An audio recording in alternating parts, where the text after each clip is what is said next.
प्रेम एकमात्र तत्व है। प्रेम, प्यार, यह एकमात्र ऐसा तत्व है जो जीवन को जीवंत बनाए रखता है, जीवन को सदा ही प्रकाशित करता है और जीवन को सदा ही प्रकाशित करने के साथ साथ उन्नति और अध्यात्म की ओर जीवन को जो है आगे बढ़ाता है। और वह है कि आपसे आपकी आत्मा का प्रेम।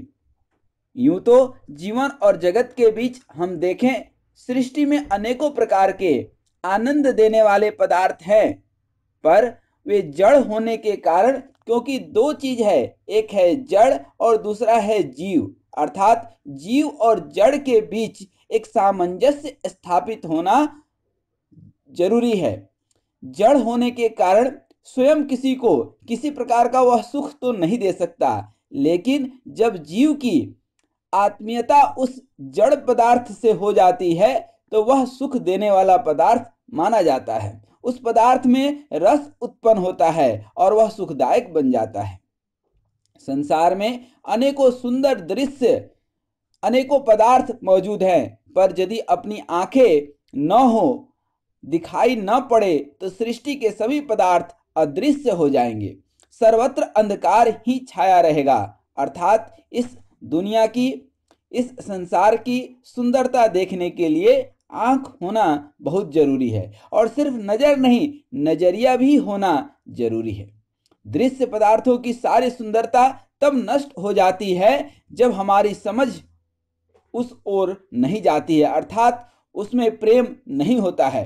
चाहे वह पक्षियों का कलरव हो, मेघ का गर्जना हो, मधुर भाषण हो, कहीं प्रेमालाप हो, बालकों की तोतली बोली हो, गायन के वाद्य हो, प्रवचन हो, इत्यादि कुछ भी सुनने योग्य इस संसार में मौजूद तो हैं, पर यह सब तभी तक हैं जब तक आपके कानों में चैतन्य भाव जागृत है। यदि कानों की सजीवता चली गई, कान सुन नहीं पा रहे हैं, तो सारी शब्द धारा समाप्त हो जाएगी, सर्वत्र निर्वता का साम्राज्य हो जाएगा। जिह्वा में यदि कोई रोग हो जाए तो फिर संसार के सारे स्वादिष्ट पदार्थ की विशेषता क्या रह जाएगी। संसार में साधारण सा रोग उठ खड़ा होने पर कितनी पीड़ा देती है, यह आप अनुभव जरूर किए होंगे, क्योंकि यह शरीर जरा, रोग और बुढ़ापा से कभी नहीं बच पाता है। अनेकों परेशानी उठानी पड़ती है एक पीड़ा को खत्म करने के लिए। अपने स्वयं की विशेषताओं के कारण ही व्यक्ति जिन लोगों का प्रिय पात्र होता है, जिस व्यक्ति से प्रेम होता है, वह उन सारी विशेषताओं को समाप्त हो जाने की उपेक्षा करने लगता है। अर्थात जिससे प्रेम होता है वह मित्र बन जाता है, जिससे प्रेम न होता है वह शत्रु बन जाता है। माता से जब तक बालक दूध तथा जीवन प्राप्त करने के लिए, सुविधाओं को प्राप्त करने के लिए उस पर निर्भर रहता है, तब तक उससे अत्यधिक प्रेम करता है। पर जब वही माता बूढ़ी हो जाती है, जवान बच्चे के लिए कुछ लाभदायक नहीं रह पाती है, तब बेटे का कई बार व्यवहार बदलते देखा जाता है। ये जीवन तत्व का महत्व मैं फिर से एक बार बता दूं। संस्कृत में एक युक्ति है जिसका अर्थ है देव, जिसका अर्थ है देव, अर्थात दुर्बल के लिए, देवता भी दुर्बल के लिए घातक सिद्ध होते हैं। अर्थात गिरती हुई इमारत से कोई भी ईंट खींच लेता है, मजबूत इमारत में कोई हाथ नहीं लगाता है। अर्थात जो बलवान है, जो शक्तिवान है, जिसके अंदर प्राण है, जो लाखपति है, उसको लाखों लोग मिलेंगे लाखों देने वाला, लेकिन जो खाकपति है, गरीब है, उसको कोई नहीं पूछने वाला है। अर्थात जो जितना प्रशंसा का पात्र है उसको उतने ही प्रशंसक मिल जाते हैं। जब इनमें कमी आरंभ हुई, अपने वीराने बनने लगते हैं। अर्थात जब आपकी शक्ति चली गई, जब आप गरीब हो गए, जब आप मजबूर हो गए, तो मित्र ही शत्रु का रूप धारण कर लेता है। युद्ध क्षेत्र में घायल और अर्धमृत हुए सैनिकों की आंखें कौवे, गिद्ध, सियार जो है निकाल लेते हैं, आते हैं उनका चीर कर जो है सियार खा जाता है। जीवित मनुष्य जिन चींटियों के जो है कोई परवाह नहीं करता, जिन चींटियों को पैरों से कुचल देता है, मृत हो जाने के बाद कई बार वही चींटियां शरीर को नोच नोच कर खाने लगती हैं। यह सब बातें बताती है कि जब तक कि जीवन तत्व की प्रचुरता है जीवन में, तभी तक संसार के पदार्थ उपयोगी हैं, अनुकूल हैं, सहायक हैं। इसलिए आपके अंदर वह जीवन तत्व मौजूद होना बहुत आवश्यक है। जब प्राण पखेरु उड़ जाते हैं तभी स्थिति बदलने लगती है और शक्ति के क्षीण होते ही सब कुछ प्रतिकूल हो जाता है।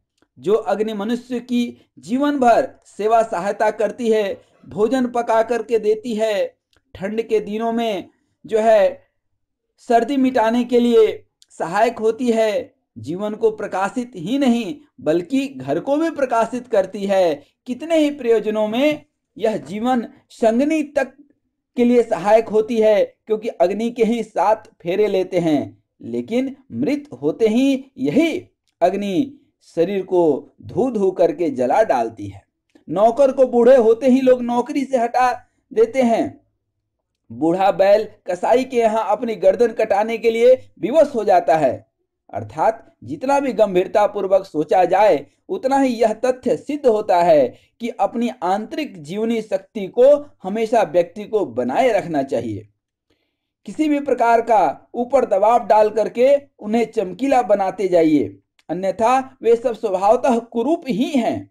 कोयला तो स्वयं में कुरूप है, निस्तेज है, पर जब अग्नि के संपर्क में आता है तब वह भी तेज और उष्णता से भरपूर अग्नि जैसा दिखने लगता है। अर्थात यह अग्नि कौन है? प्रेम है, आत्मा है। वह जिस पदार्थ के साथ जितने अंशों में घुली मिली रहती है वह उतना ही प्रिय पात्र और हितकारी बन जाता है।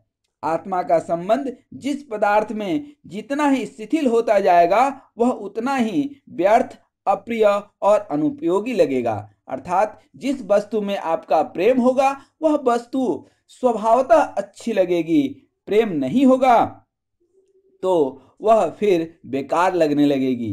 तो आज के इस जो है भाव में यह सिर्फ हमने कोशिश किया है कि जड़ पदार्थ का कोई उद्देश्य नहीं है यदि आपका उससे जुड़ाव नहीं है। जड़ पदार्थ जब जीव से जुड़ जाता है तो उसकी उपयोगिता बढ़ जाती है।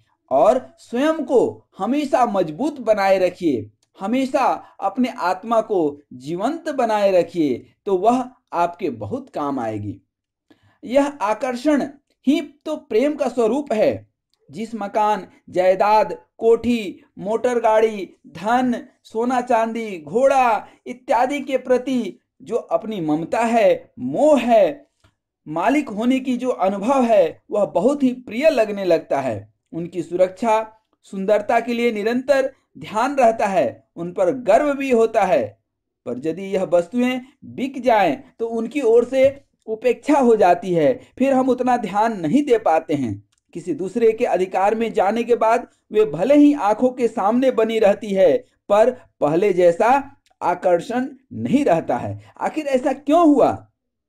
यदि वस्तुओं से प्रेम रहा तो वे पराई होने पर भी पहले की भांति प्रिय लगनी चाहिए थी, पर ऐसा नहीं होता है। इस प्रेम और उपेक्षा में केवल आत्मभाव का अंतर होता है। आत्मा अपने आप को प्यार करता है। जिस चीज में आत्मा का प्यार झलकता है, अपनापन अनुभव होता है, केवल वही प्रिय लगती है। पड़ोसी के सुंदर बच्चे भी अपने लिए कोई मूल्य नहीं रखते, लेकिन अपना बच्चा कितना ही अप्रिय हो, अर्थात कितना भी गुणहीन हो, कुरूप हो, लेकिन वह प्रिय लगता है। अपने गुणहीन स्वजन, समुदाय अच्छे लगते हैं। क्या पदार्थ, क्या व्यक्ति, सभी का प्रिय अप्रिय लगना उनकी विशेषताओं पर नहीं, अपनी ममता और आत्मीयता पर निर्भर है। संसार में सभी कुछ होता रहता है, सभी कुछ मौजूद है, पर अपने को अच्छा वही लगेगा जिसमें अपनी अभिरुचि होगी। इसलिए आइए इस अनंत आत्मबल को, अपने आत्मा को जगाइए, प्रेम को जगाइए, क्योंकि सिया राम मैं सब जग जानी, अर्थात इस संसार में सब कुछ से प्रेम हो जाएगा तो सब कुछ ही अच्छा लगने लगेगा। इस संसार में वस्तुतः कोई भी वस्तु न तो आकर्षक है न सुंदर है, यहाँ सब कुछ जड़ पंच तत्वों का पारायण है। क्षिति जल पावक गगन समीरा, पंच रचित अति अधम शरीरा। और शरीर ही इस संसार का सबसे सुंदर पदार्थ है। तो यदि ऐसा है तो इसका मतलब कि सभी पदार्थ इन्हीं 5 चीजों से बने हैं। लेकिन यह जीवन में सिर्फ एक जो अनंत शक्ति रूपी कोई प्रिय चीज है तो वह केवल आत्मा है। आत्मा की आभा ही अपना विस्तार जहां तहां करती है। वही प्रियता, मधुरता, सुंदरता, समरसता का अनुभव कराती है। आत्मा जितनी बलवान है उसी अनुपात से दूसरे पदार्थ या प्राणी अपने उपयोगी एवं सहायक रहते हैं। यह तथ्य सत्य से नितांत परिपूर्ण है। मोटे रूप से इसे हर कोई जानता है, परंतु कैसा आश्चर्य है कि जानते हुए भी हम सब अनजान बने हुए हैं। आत्मा के महत्व को भुलाए बैठे हैं और पदार्थों के पीछे पागल बने फिरते हैं। वस्तुओं की, व्यक्तियों की, साधनों की, परिस्थितियां अपने सुख दुख का कारण मानी जाती है। उन्हीं के बदलने या सुधारने के लिए प्रयत्न किया जाता है। पर क्या कभी यह सोचा है कि अपनी आंतरिक स्थिति में हेर फेर किए बिना बाह्य परिवर्तन हमारे लिए कैसे अभीष्ट परिणाम उपस्थित करा पाएंगे? इस कुरूप संसार में सुंदरता कहाँ है? यदि सौंदर्य का हम वर्णन करते हैं, कोई दर्शन करना चाहता हो तो अपनी अंतरात्मा में सौंदर्य की अनुभूति का विकास करना होगा। क्योंकि जब अपने आत्मा में सौंदर्य नहीं होगा तो यह संसार में कहीं भी सौंदर्य नहीं दिखाई देगा। जब आप प्रेम से भरे होते हैं, जब मन खुशी से भरा होता है तो संसार खुश दिखता है। जब मन निराश और उदास होता है तो ऐसा लगता है कि हर एक व्यक्ति हमारे उदासी और निराशा के लिए जिम्मेदार है। इस परिवर्तन के साथ ही हर वस्तु सुंदर दिखने लगेगा यदि आप उसमें अपने आत्म अनुभूति देखने लगेंगे। इस निर्जीव, निष्प्राण, निष्पाप, निष्ठुर दुनिया में प्रेम कहाँ है? तो प्रेम यदि कहीं है तो अपने आत्मा के अंदर। यदि प्रेम की प्यास है तो अपनी आत्मा में भरे हुए प्रेम को, अमृत को चारों ओर बिखेरना पड़ेगा। उसकी छींटे जहां कहीं भी पड़ेंगे वहां सब कुछ प्रेम आस्पद ही दिखने लगेगा। हम निर्धन क्यों रहें? अपने सीमित धन को ही अपना मानने की अपेक्षा इस धरती की सारी संपदा को अपने बाप अर्थात परमपिता परमात्मा को ही जायदाद का मालिक क्यों न समझें? हम मित्रों, पुत्रों का, स्वजनों को जो है अपना समझते हैं, क्यों ना हम संसार को ही अपना समझें? इस सारी वसुधा को ही अपना कुटुंब क्यों न माने? हम असहाय एवं दुर्बल क्यों रहें? अपने आत्मा में भरे हुए अनंत बल को ही विकसित क्यों न करें? यह विकास जितना ही अग्रगामी होगा उतने अनुपात से संसार हमारे लिए सहायक एवं उपयोगी प्रतीत होने लगेगा। अपने अंदर बहुत कुछ है, बहुत कुछ ही नहीं सब कुछ है। जो संपूर्ण त्याग कर देता है यह संसार उसी का हो जाता है। हम लोग चवन्नी का त्याग नहीं करते हैं और अठन्नी की उम्मीद लगाए बैठे रहते हैं। बाहर तो केवल भीतर की छाया मात्र है। इस अंदर के बहुत कुछ को, सब कुछ को ढूंढना, समझना, सुधारना, बनाना और बढ़ाना ही यह अध्यात्म की कला है, जीवन की कला है। अध्यात्म वस्तुतः सुखी जीवन जीने का रहस्य समझाता है।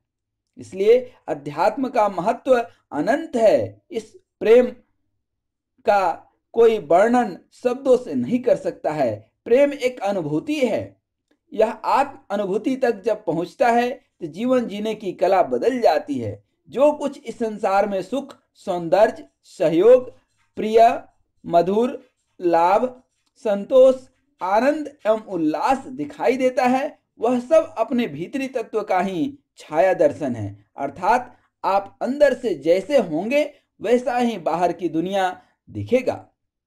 छाया के पीछे न भागकर हम उद्गम अर्थात आत्मा का आश्रय ग्रहण करें, यही अध्यात्म है। अध्यात्म यानी अपने आत्मा का अध्ययन करें आज। और जब हम आत्मा की अनुभूति करते हैं तो हर वस्तु से, यहाँ तक कि जड़ वस्तु से भी हमारी प्रेम की कोई सीमा नहीं रह जाती है, अर्थात अत्यंत प्रेम उमड़ जाता है। और जब व्यक्ति अंदर भाव से, प्रेमा भाव से अर्थात आत्मा के भाव से प्रेम करता है तो उसके जीवन जीने की जो है आनंद कई गुना बढ़ जाता है और एक समय आता है कि वह परम आनंद में जीवन जीने लगता है और परमानंद में विलीन हो जाता है।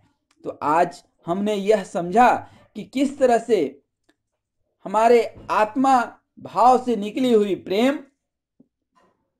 जीवन को प्रकाशित करता है, जीवन को जीवंत बनाए रखता है। तो आइए हम जीवन में हर जगह प्रेम की वर्षा करें। हम कुछ नहीं दे सकते हैं तो प्रेम तो सारे जीवों से कर ही सकते हैं। सिया राम मैं सब जग जानी, जो रहूं जुग पान, अर्थात सारा संसार ही हमें राम में दिख रहा है, अर्थात प्रेम में दिख रहा है। हरिओम तत्सत, हरिओम तत्सत।